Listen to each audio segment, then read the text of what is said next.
BJP ಪಾಳ್ಯದಲ್ಲಿ ಮನೆಯೊಂದು ಮೂರ್ ಬಾಗಿಲು ಅನ್ನುವಂತ ಪರಿಸ್ಥಿತಿ ಇತ್ತು. ಈಗ ಮುಂದುವರೆದು ಕೇಂದ್ರ ಸಚಿವ ವಿ ಸೋಮಣ್ಣ ಅವರ ಬಗ್ಗೆನೇ ಒಂದು ಗಂಭೀರ ಆರೋಪ ಮಾಡ್ತಿದ್ದಾರೆ ಪಕ್ಷದಲ್ಲಿ ಇದ್ದವರು. ವಿ ಸೋಮಣ್ಣ ಅವ್ರಿಗೆ ಒಂದೇ ಮುಖ ಅಲ್ವಾ, ಎರಡೆರಡು ಮುಖ ಇದೆಯಾ ಅನ್ನೋದು ಪ್ರಶ್ನೆ.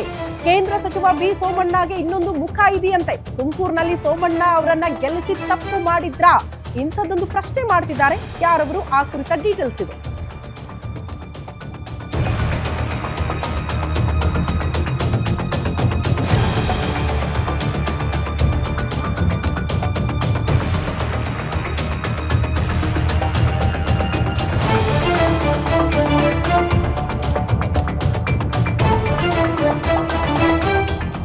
ಕೇಂದ್ರ ಸಚಿವ ವಿ ಸೋಮಣ್ಣ ಅವರಿಗೆ ಇದೆಯಾ ಇನ್ನೊಂದು ಮುಖ?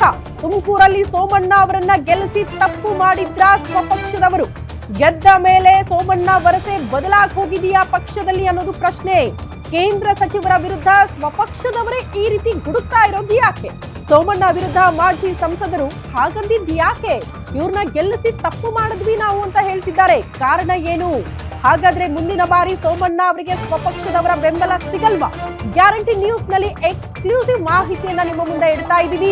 ಅಲ್ಲಿಗೆ ಬಿಜೆಪಿಯಲ್ಲಿ ಮತ್ತೆ ಬಣ ಪಾಲಿಟಿಕ್ಸ್, ಬಣ ರಾಜಕೀಯ ಮುಂದುವರಿತಾ ಇದೆ ಅನ್ನೋದು ಬಹಳ ಸ್ಪಷ್ಟ. ವಿ ಸೋಮಣ್ಣ ವಿರುದ್ಧ ಗಂಭೀರ ಆರೋಪ ಮಾಡಿದ ನಾಯಕ ಯಾರು?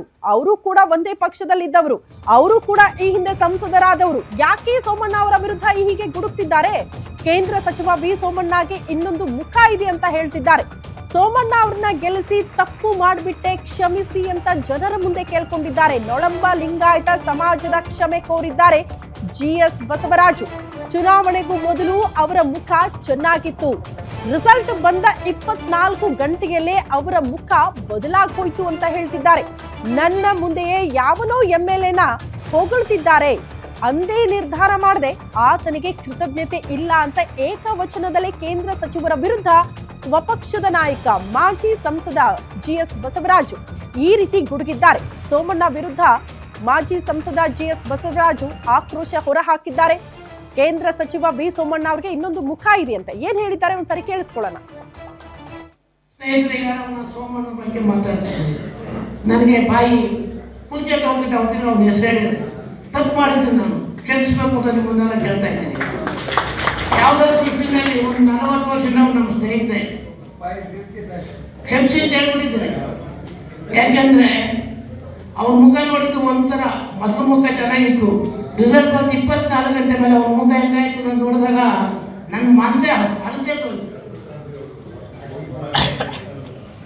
ಸ್ವಾಮಿ ನನ್ನೇ ಕುಂಡಿಸ್ಕೊಂಡು ಅವ್ನು ಯಾವನೊಬ್ಬರು ಕುತ್ಕೊಳ್ಳೋ MLA ಬೈತಾನೆ ಕುಂತ್ಕೊಂಡು, ಹೊಗಳ್ತಾನೆ ಕುಂತ್ಕೊಂಡು.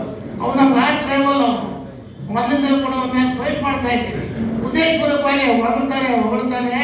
ನಾನೇನು ಮಾಡಬೇಕು? ನಾನು ಅಲ್ಲೇನೋ ಮಾತಾಡಲಿಲ್ಲ. ಅಯ್ಯೋ ಇವತ್ತು ಕಾಯ್ತು ನಿನ್ನ ಕಾಯ್ದು ಅಂತ ನಾನು ಪುಸ್ತಕಾಯಿ ಬರೋಲ್ಲ ಅಂತ ಹೇಳ್ತೀನಿ. ಹೋಗ್ಬಿಟ್ಟು ಯಾಕೆಂದ್ರೆ ನಮ್ಮ ನಿಲ್ಸಕ್ಕಾಗದು ಉದ್ದೇಶ ಮಾಡೋದು. ಯಾರು ಮಠ ಹಾಕಿದ್ವಿ ಅನ್ನೋದಕ್ಕೆ ಗೊತ್ತಿಲ್ಲ. ಗೆದ್ದುಬಿಟ್ಟವನು ಹೊಮ್ಮು 1,76,000 ಬಂದು ಅದಕ್ಕಿಂತ ಅಲ್ಲಿ ಬೇಕು. ಇವತ್ತಿಂದ ನಾನು ಮಾತಾಡಿಸಿಲ್ಲ.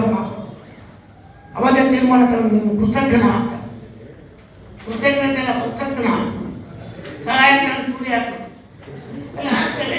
ಅದು ನಾವು ತಡ್ಕೋಬೇಕು. ನಾವು ಜೀವನದಲ್ಲಿ ಏನೋ ತಪ್ಪು ಮಾಡ್ತಾ ಇದ್ದಾದಾಗ ನಮಗೆ ಮುಂದಿನ ನನಗೆ ಹೆಚ್ಚಿನ ಬದುಕಲ್ಲ ಅಂತ 85 ಏನು ಆಗೋಗ್ಬಿಡುತ್ತೆ.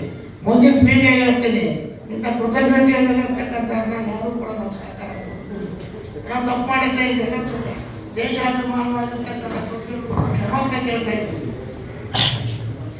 ಮಾಡಿದ ತಪ್ಪಿಗೆ. ಸ್ನೇಹಿತರಿಗೆ ಸೋಮಣ್ಣ ಬಗ್ಗೆ ಮಾತಾಡ್ತೀನಿ.